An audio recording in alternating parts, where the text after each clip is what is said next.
പ്രതിസന്ധിയിലായ സമ്പദ്ഘടനയെ ഉത്തേജിപ്പിക്കാൻ ആത്മനിർഭർ ഭാരത് എന്ന പേരിൽ ഒരു പ്രത്യേക സാമ്പത്തിക പാക്കേജ് കേന്ദ്ര സർക്കാർ പ്രഖ്യാപിച്ചിട്ടുണ്ട്.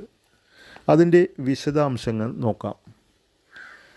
ആത്മനിർഭർ ഭാരത് കോവിഡ്-19 സൃഷ്ടിച്ച പ്രതിസന്ധിയെ മറികടക്കാൻ 2020 മെയ് 12-ന് മൊത്ത ആഭ്യന്തര ഉത്പാദനത്തിൻ്റെ 10% തുല്യമായ 20 ലക്ഷം കോടി രൂപയുടെ പ്രത്യേക സാമ്പത്തിക പാക്കേജ് പ്രധാനമന്ത്രി പ്രഖ്യാപിച്ചു.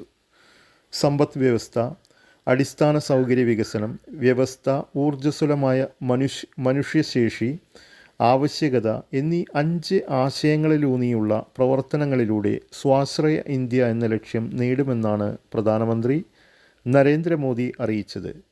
തുടർന്ന് കേന്ദ്ര ധനമന്ത്രി നിർമ്മല സീതാരാമൻ 2020 മെയ് 13 മുതൽ 17 വരെ 5 തവണയായി ആത്മനിർഭർ ഭാരത് പാക്കേജിൻ്റെ വിശദാംശങ്ങൾ പ്രഖ്യാപിച്ചു.